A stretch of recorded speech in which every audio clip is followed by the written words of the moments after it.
News 7 Tamil, பொறுப்பும் பொது நலமும்.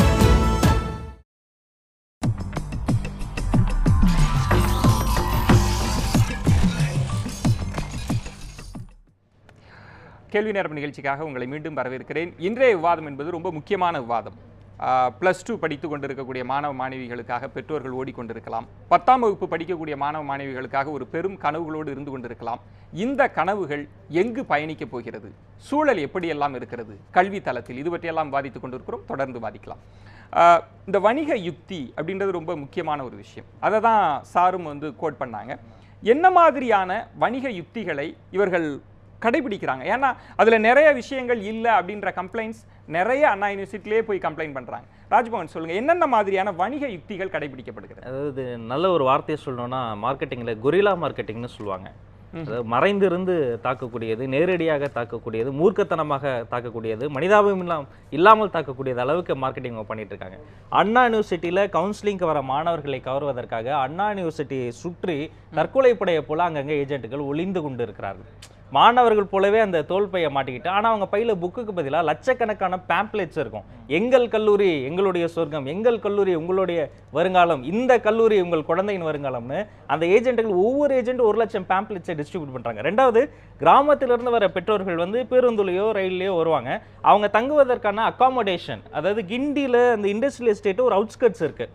அங்கே கொலோனியல் பில்டிங்லாம் வாடகைக்கு எடுத்து அவங்கள பொறுத்த கிராமத்திலிருந்து வரக்கூடிய ஒரு எளிய விவசாயிக்கு அது பங்களோ.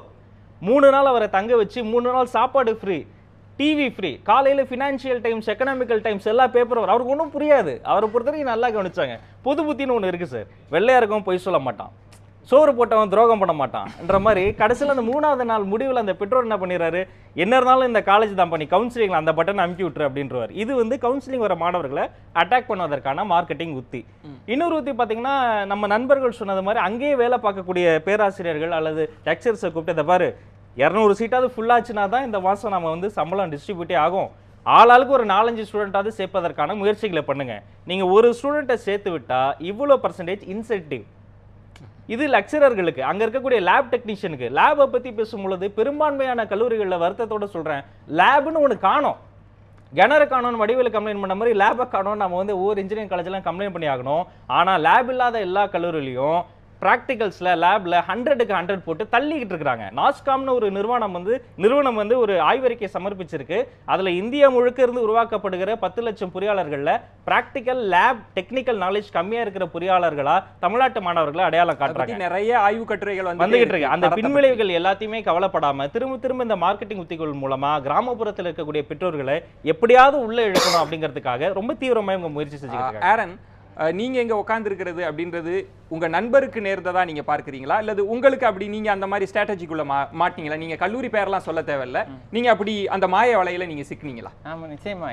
எல்லா காலேஜுமே அட்வர்டைஸ்மெண்ட் தான் பெருசா போடுவாங்க. அதே மாதிரி நான் ஒரு காலேஜ் பார்க்கும்போது நீங்க சேர்ந்த கல்லூரி 100% பிளேஸ்மெண்ட் அப்படின்னு தான் போட்டிருப்பாங்க. இது எல்லா காலேஜும் போடுறாங்க. பட் எல்லாருமே உண்மையா கொடுக்குறாங்கன்னா நிச்சயமா இல்லை, யாராலையுமே கொடுக்க முடியாது. என்ன பண்றாங்கன்னா, உள்ள போய் கேட்டேன், எப்படி 100% போட்டிருக்கீங்க அப்படின்னு ஸ்டூடெண்ட்ஸ் கிட்ட கேட்டேன். யாருக்குமே வேலை கிடைக்கல. என்ன பண்றாங்கன்னா, ஏதோ ஒரு கால் சென்டர்லேருந்து அந்த அப்ளிகேஷன் ஃபார்மை தூக்கிட்டு வந்துடுறாங்க. 5000 ரூபாய் சேலரி இல்லை 7000 ரூபாய் சேலரி ஃபிக்ஸ் பண்ணி எல்லாரும் ஃபில் பண்ணி கொடுங்கப்பா. ஏன்னா அவங்களுக்கு டாக்குமெண்டேஷன் பண்ணணும். அண்ணா யூனிவர்சிட்டிக்கோ இல்லை ஏஐசிடிக்கோ நாங்கள் வேலை வாங்கி கொடுத்த மாதிரி வச்சுக்கணும். ஸோ டாக்குமெண்ட் பண்ணி வச்சுக்கிறாங்க 100% பிளேஸ்மெண்ட் அப்படின்னு. ஆனால் ஒருத்தங்க கூட அந்த வேலைக்கு போக முடியாது. பட் அந்த கல்லூரிக்கு அது முக்கியம் இல்லை, அந்த பிளேஸ்மெண்ட்டில் 100% கொடுத்துட்டோம் அப்படின்னு போடணும். அதே மாதிரி ஃபஸ்ட் இயர் ஜாயின் பண்ணும்போதும் போய் சொல்லிடுவாங்க, உங்களுக்கு எங்கள் காலேஜில் கண்டிப்பாக நிச்சயமாக 100% பிளேஸ்மெண்ட் நாங்களே தந்துடுவோம் அப்படின்னு. பட் நிச்சயமாக கொடுக்க மாட்டாங்க, யாருமே கொடுக்க மாட்டாங்க. ஆனால் அதை எங்கேயுமே அவங்க கம்ப்ளைண்ட் பண்ண முடியாது. அது ஏமாத்துறது மாதிரி தானே, சீட்டு கம்பெனியில் காசு போட்டு ஏமாத்துற மாதிரி. பட் அவங்க கம்ப்ளைண்ட் பண்ண முடியாது, கேள்வி கேட்க முடியாது. லேப் வசதியெல்லாம் எப்படி இருந்தது? என்ன சொன்னாங்க உங்கள் லேப் இந்த மாதிரி வசதிகளோடு இருக்கும்னு? யதார்த்தம் எப்படி இருந்தது? ஆக்சுவலாக போகும்போது என்னென்ன பெர்மிஷன் உண்டோ எல்லாமே வாங்கி வச்சுப்பாங்க, என்பிஏ, ஏஐசிடி, அண்ணா யூனிவர்சிட்டி எல்லாமே. பட் லேப் பார்த்தா உண்மையிலே தனியார் கல்லூரிகள் பலதும் லேபே இல்லாமல் இயங்கிட்டு இருக்கிறது நிறைய. அன்னைக்கு ஒரு லேப் கூட நான் எக்ஸ்டர்னல் டியூட்டி போயிருந்தேன். சரியா அப்படி சொல்லக்கூடாது, இருந்தாலும் லேபே இல்லை, லேப் கண்டக்ட் பண்ணுறாங்க. ஆனால் அந்த ஸ்டாஃப் அதை அட்ஜஸ்ட் பண்ணி தான் போகணும். லேபே இல்லாமல் நீங்கள் என்ன எக்ஸ்டர்னல் பண்ணீங்க? நீங்கள் என்ன செஞ்சீங்க? நான் ஒன்றும் பண்ண முடியாது. எங்கே சார் லேபே இல்லை அப்படின்னா, சார் அது ஸ்டூடெண்ட்ஸோட லைஃப், நீங்கள் மார்க் எப்படியாச்சும் போடுங்க, நம்ம பார்த்துக்கலாம், கொஞ்சம் அப்படி இப்படி தான் இருக்கும் அப்படின்னு நம்ம அட்ஜஸ்ட் பண்ணி தான் ஆக்கணும். நான் இந்த கேள்வி சார், இந்த மாதிரியான விஷயங்கள் பற்றி பேசுகிற போது தனியார் கல்லூரிகள் வந்தபோது தான் இது நிகழ்கிறது அப்படின்றதெல்லாம் நான் ஒதுக்கி வைத்துவிட்டு கேட்பது, உலகமெங்கும் நீங்கள் சர்வே எடுத்து பார்த்தா தனியார் உயர்கல்விக்காக இருக்கக்கூடிய கல்லூரிகள் அப்படின்றது இந்தியாவில் ரொம்ப அதிகமாக இருக்கிறது. அமெரிக்காவை நீங்கள் ஒப்பீடு நோக்கி பார்க்கிற போது 3 மடங்கு அதிகமாக இருக்கிறது. ஏன் இங்கு கல்வி என்பது தனியாரிடம் முழுவதுமாக ஒப்படைக்கப்பட்டது? என்ன காரணம், என்ன அரசியல் இருக்கிறது? அது முழுக்க முழுக்க அரசாங்கத்திடம் வந்து கல்வி என்பது பள்ளி கல்வியோ உயர்கல்வியோ கல்வி தருகின்ற பொறுப்பு வந்து அரசுடைய சொந்தம்தான். அரசு ஏதோ ஒரு காரணங்களுக்காக, ஒரு தனிப்பட்ட காரணங்களுக்காக அது வந்து அவைகள் அந்த பொறுப்பை ஏற்க தயாராக இல்லை. பள்ளிக்கல்வியும் சரி. இன்னொன்று, இப்போது எந்த ஒரு ஆட்சி அமைக்கக்கூடிய அரசியல் கட்சிகளாக இருந்தாலும் பாருங்கள், அதில் வந்து அமைச்சர்களாக உட்கார்ந்து இருக்கக்கூடிய மேல் அரசுடைய அவர் கொள்கை முடிவுகளை செய்யக்கூடிய தலைவர்களாக இருந்து பார்த்தோம்னாக்கா ஒரு பெரும்பான்மை, எல்லாரும் சொல்லாட்டி கூட ஒரு பெரும்பான்மையினர் ஏதாவது கல்வி நிறுவனத்தினுடைய தலைவர்களாக இருப்பாங்க. அப்படி இருக்கின்ற பொழுது இந்த அரசு வந்து கல்வியை தன் பொறுப்பில் அரசு பொறுப்பில் எடுத்து விட்டால் இவர்கள்லாம் முதல்ல பாதிக்கப்பட போகிறாங்க. அதனால் வந்து அரசு வந்து கல்வியை தன் பொறுப்பில் எடுப்பதற்கு தயக்கம் காட்டுகிறார்கள். இதனால் தனியார்களுக்கு அதிவிதமான ஒரு ஆதரவை தந்து கொண்டிருக்கின்ற ஒரு காரணமும் ஒரு ஆதரவு இருப்பதனால கொஞ்சம் அதிகமாகிட்டு. நான் இப்படி கேட்கிறேன், திரு ராஜ்மோகன் சொன்னது மாதிரி இங்கு வந்து ஒரு பெரிய போட்டி நிகழ்ந்து கொண்டிருக்கிறது. அவங்க தனியாராக கல்லூரி நடத்துவது அப்படின்றது முழுவதுமாக அவர்களை சேவை மனப்பான்மையோடு நீங்கள் பார்த்துட முடியாது. அவர்கள் சம்பளம் தர வேண்டும், கட்டுமானத்திற்கான செலவு செய்ய வேண்டும். இதற்கெல்லாம் அவங்க எங்கிருந்து பணத்தை திரட்ட முடியும்னு நினைக்கிறீங்க? பணம் திரட்டுறது ஒரு இப்போ காஸ்டிங்கை பொறுத்தவரை நீங்கள் வந்தீங்கன்னாக்கா, இப்போது எவ்வளவு காஸ்டிங் ஒரு கல்வி நிறுவனத்தை நடத்துவதற்கு ஆகிறதுன்றது ஒரு கணக்கு நம்ம பார்க்கணும். எவ்வளவு பணம் வந்து ஒரு குழந்தையின் மீது சுமத்தப்படுகிறதுன்றது நம்ம பார்க்கணும். இப்போது முகவர்களை கொண்டு வந்து நடத்துகிறாங்க. இப்போ ஏன்னா ஆக்சுவலாக கல்லூரி நடத்த வேண்டும் என்று சொன்னால் கல்லூரி இருப்பதற்கு பேசிக் ஸ்ட்ரக்சர் ஒன்று இருக்கும். கட்டிடம், நிலம், லேப் ஃபெசிலிட்டி, அதெல்லாம் வருஷம் நீங்கள் வாங்க போகிறதில்ல. ஒரு வாட்டி வாங்கிட்டீங்கனாக்கா, ஒரு பில்டிங்னாக்கா அது அதோட ஆண்டு காலம் எப்படி ஒரு 50 வருஷத்துக்கு நிற்கலாம். ஒரு ஏசி ப்ரொவைட் பண்ணுறோம் அப்படி ஒரு காலேஜுக்குள்ளே அப்படி சொன்னாக்கா, ஏசியோட லைஃப் டைம் என்ன தான் எலக்ட்ரானிக் எக்யூப்மெண்ட்ஸ்க்கு கேரண்டி கொடுக்க முடியாட்டி கூட அது 10 வருஷத்துக்கு வேலை செய்யுன்ற ஒரு கணிப்பு ஒன்று இருக்கலாம். ஆனால் ஒவ்வொரு முறையும் இது எடுக்கும் பொழுது, மாணவர்களை சேர்க்கும் பொழுது, ஏசிக்கான காசு, கிளாஸ் ரூம்க்கான கிளாஸு, வாத்தியாருக்கான கிளாஸு, இந்த மார்க்கெட்டிங் ஏஜென்ட்கான கிளாஸு, ஸ்ட்ரக்சரல் காசு என்றாலும் எல்லாம் வந்து ஏற்றுக்கிட்டு இருக்காங்க. போதாக்குறைக்கு இந்த மாதிரி முகர்வர்களை வைத்து கொண்டிருக்கும் போது 3 levels 4 tier of supervision on the sale, இது ஏஜென்ட்டுகளை வச்சதுக்கு மேலே ஏஜென்ட்டுக்கு மேலே ஒரு 4 பேர் அவங்கள மானிட்டர் பண்ணுறதுக்கு ஒரு ஆளுங்க இருக்கானாக்கா, இவங்க அனைவர்களுக்கும் இந்த முகவர்கள் செலவு பண்ணக்கூடிய காசை தாண்டி, அவங்களுக்கு சம்பளத்தை தாண்டி இந்த சுமையெல்லாம் எங்கே போகுது? இது கொண்டு போய் மாணவர்கள் மேலே விழுது. அப்படி இருக்கின்ற பொழுது வந்து இவர்கள் பணப்பற்றாக்குறைன்னு சொல்வது நிஜமாயே பணப்பற்றாக்குறை தானா என்பது ஒரு மிகப்பெரிய கேள்வி.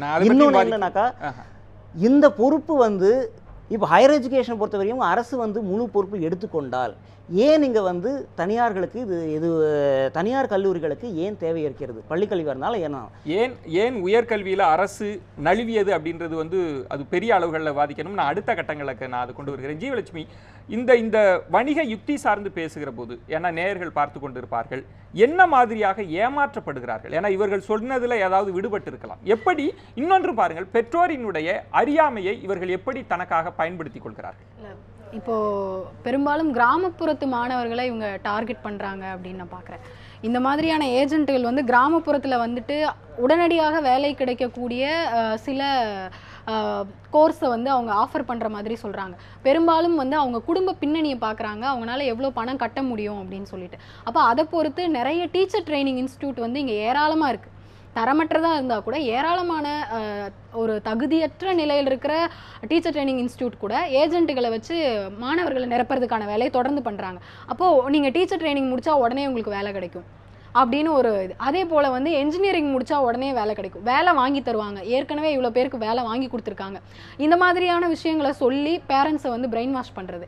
அது வந்து ஒரு மாணவன் வந்து தான் என்ன படிக்க நினைக்கணும்னு நினச்சிருக்கானோ அதை வந்து அவனுடைய விருப்பங்கள் அங்கேயே அடிபட்டு போகுது. ஏன்னா அவங்களால பேரண்ட்ஸை கன்வின்ஸ் பண்ண முடியல. அந்த அளவுக்கு இன்றைக்கி நான் என்னோட படித்த தோழிகள் எவ்வளோ பேரை பார்த்துருக்கேன். அவங்க படிக்க நினச்ச ப்ரொஃபஷனல் கோர்ஸ்க்கும் அவங்க இப்போ படித்து முடித்த கோர்ஸ்க்கும் வித்தியாசம் இருக்குது. ஏன்னா வீட்டுக்கே வந்துடுவாங்க, வீட்டுக்கு வந்து இவ்வளோ நீங்கள் கஷ்டப்படுறீங்களா, உங்களுடைய நிலைமையெல்லாம் மாறிடும், இந்த காலேஜில் சேர்த்துங்க, இவ்வளோ பேர் சேர்ந்து படிச்சிருக்காங்க, இவ்வளோ பேருக்கு வேலை கிடச்சிருக்கு அப்படின்னு சொல்லி அந்த கிராமப்புறத்தில் இருக்கிறவங்கள வந்து அவங்களுடைய அறியாமையை பயன்படுத்திட்டு அதிகமாக அது ஒரு சீட்டிங் தான், அந்த மாதிரி ஏமாற்ற வேலை பண்ணுறாங்க. திரு செல்வநாதன் சார், உங்களிடம் கேட்பது, இந்த சமீபத்திய ஆண்டுகளில் நிறைய மாணவர்கள் கலை சார்ந்து போகணும் அப்படின்னு நினைச்சப்ப பெற்றோர்கள் அவர்களை தடுத்ததற்கான காரணம் பொறியியல் மருத்துவம் மட்டும்தான் வேலைக்கான உத்தரவாதம், நீ வந்து கலைக்கல்லூரிக்கு போனால் உனக்கு வேலை கிடைக்காது, அதற்கான நிறைய கோர்சஸ்க்கான வேலைக்கான உத்தரவாதமே இல்லாத போது அதனால தான் அவங்க பொறியியல் கல்லூரிக்கே போனாங்க. வேலைக்கான உத்தரவாதம் என்பது தான் அவர்கள் சொன்ன முதல் டார்கெட்டே. நீங்கள் ஒரு கலைக்கல்லூரி நிறுவனம் சார்ந்து இருக்கிறதுனால இதை எப்படி பார்க்குறீங்க? இன்னைக்கு எப்படி சூழல் இருக்குதுன்னு நினைக்கிறீங்க? நானும் ஒரு இன்ஜினியரிங் கிராஜுவேட் தான்.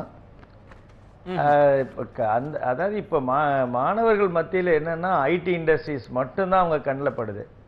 அதனால இன்ஜினியரிங் காலேஜில் முதல்ல போனால் நமக்கு வேலை கிடைச்சிரும், ஏன்னா இன்ஜினியரிங் காலேஜஸை டார்கெட் பண்ணியிருந்தாங்க எல்லா ஐடி இண்டஸ்ட்ரீஸ் எல்லாம். இப்போ வந்து பொருளாதாரத்தில் வந்து நிறைய ப்ராப்ளம் வந்த உடனே இவ்வளோ சேலரி கொடுக்க முடியாதுன்ற ஒரு கட்டாயம் வந்த உடனே 4 இயர்ஸ் கோர்ஸ்க்கு பதிலாக ஆர்ட்ஸ் அண்ட் சயின்ஸுக்கு போனால் நிறையா வந்து நம்ம வந்து சேலரி லெவலை கம்மி பண்ணிக்கலாம் அப்படின்னு சொல்லி ஆர்ட்ஸ் அண்ட் சயின்ஸை பக்கம் அவங்க பக்கம் திரும்பின உடனே, ஸோ ஆர்ட்ஸ் அண்ட் சயின்ஸுக்கு எங்களுக்கு கூட நாங்கள் கூட பெரிய லெவலில் இல்லாட்டாலும் எங்கள் மாணவர்கள் அதிக சதவீதம் மார்க் வாங்கி நல்லா பாஸ் பண்ணி இங்கிலீஷ் கொஞ்சம் நாலேஜ் இருக்கிறவங்க எல்லாருக்குமே மோஸ்ட்லி வேலை கிடைச்சிருது. அதனால் மாணவர்கள் வந்து எல்லாருமே வந்து இன்ஜினியரிங் காலேஜ்லேருந்து ஆர்ட்ஸ் அண்ட் சயின்ஸுக்கு போனால் நமக்கு ஒரு வேலை கிடைக்கும் அப்படிங்கிற அந்த வேலை வாய்ப்பை மட்டும்தான் கருதுறாங்க. இன்ஜினியரிங்கில் நான் ஒரு இன்ஜினியரிங்காக ஸ்டூடெண்ட்டாக இருந்ததுனால நான் சொல்கிறேன், ஒரு இன்ஜினியரிங் கிராஜுவேட்னால எல்லாருமே இந்த ஐடி இண்டஸ்ட்ரீஸை டார்கெட் பண்ணிட்டு இன்ஜினியரிங் காலேஜுக்குள்ளே என்ட்ரி பண்ணுறாங்க. அதனால தான் அவங்க வந்து முகவர்கள் மற்றும் அந்த போலியான விஷயங்களை நம்பி எப்படியாவது என் பையனுக்கு ஒரு 25,000 ரூபாய் வேலை கிடைச்சிடும், ஒரு கல்யாணம் பண்ணிடலாம், ஒரு இது பண்ணிடலான்னு ஒரு ஏழை என்ன பண்ணுவாங்க, அவர் இன்ஜினியரிங் காலேஜ் படிக்க வைக்கிறதுக்கே அவர் வந்து தொழில் கடன் வாங்கியிருப்பார், மற்ற வெளியில் கடன் வாங்கி எத்தனை பேர் வந்து பிள்ளைங்களை படிக்க வைக்கிறான், அப்புறம் வேலை இல்லாமல் இந்த பையன் வந்து அவன் என்ன பண்ணுவான் அவன்.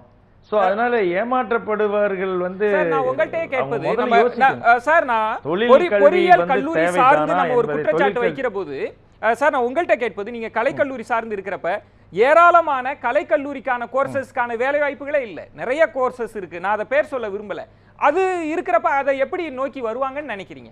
ஒரு பையன் வந்து நான் வரலாறு படிக்கணும்னு ஆசைப்படுறான், பெற்றோர் கேட்கறது வரலாறு படிச்சுட்டு நீ என்ன பண்ண போற, தமிழ் படிக்கணும்னு ஆசைப்படுற பையனை கேட்பது தமிழ் படிச்சுட்டு நீ என்ன பண்ண போற, ஒரே வாய்ப்பு தமிழாசிரியர் மட்டும்தான், வேற என்ன இருக்க முடியும்? கலைக்கல்லூரியை நோக்கி எப்படி வருவாங்கன்னு நினைக்கிறீங்க?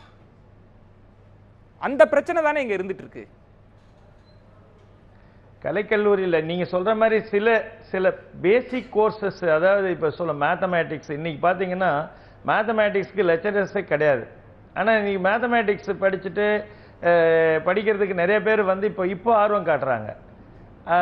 இப்போ நீங்கள் சொல்கிற மாதிரி வரலாறுங்கிறது வந்து எந்த கோர்ஸுமே எனக்கு மார்க் இல்லை கிடைக்கல, நான் வேறு வழியே இல்லாதவன் தான் வரலாறு படிக்கிறாங்க. ஏன்னா அந்த மாதிரி ஆயிடுச்சு. வரலாறு படித்த உடனே ஒரு பிஎல் அட்வொகேட்டாக போயிடலாம், பிஏபிஎல் அப்படின்ற லெவலுக்கு போயிடுறாங்க. அதனால் ஏதாவது ஒரு இப்போ ஐடி இண்டஸ்ட்ரியை பொறுத்த வரைக்கும் நீ பிகாம், பிசிஏ, பிபிஏ அந்த மாதிரி கோர்சஸ் இருந்தால் தான், அப்படி இல்லை இது எந்த கோர்ஸ் இருந்தாலும் அவங்க கிராஜுவேட் அந்த லெவலில் தான் பார்க்குறாங்க. அவங்க பிகாம் இருந்தாலும் எடுத்துக்கிறாங்க, பிசிஏ இருந்தாலும் எடுத்துக்கிறாங்க, பிஎஸ்சி கம்ப்யூட்டர் சயின்ஸ் இருந்தாலும் எடுத்துக்கிறாங்க. தொடர்ந்து இணைப்பிலேயே இருந்தா போதும். இந்த விவாதம் என்பது ஒரு கட்டத்தை அடைந்திருக்கிறது. ஒரு பெற்றோர்கள் எப்படி நிர்பந்திக்கிறார்கள், மாணவர்களினுடைய கனவு என்னவாக இருக்கிறது, ஏன் பொறியியல் கல்லூரிகள் இத்தனை வந்தபோது இதற்கான வேலைவாய்ப்புகளை உத்தரவாதம் செய்யாமல் ஒரு சமீபத்திய ஆண்டுகளில் இவ்வளவு மாணவர்கள் வந்ததற்கான காரணம் என்ன, இவர்களுக்கெல்லாம் வேலைவாய்ப்பை யார் தரப்போகிறார்கள், இப்படி பல கேள்விகள் எழுந்திருக்கிறது. ஆனால் ஒரு சிறிய விளம்பர இடைவேளைக்கு பிறகு தொடர்ந்து வாதிக்கலாம், காத்திருங்கள்.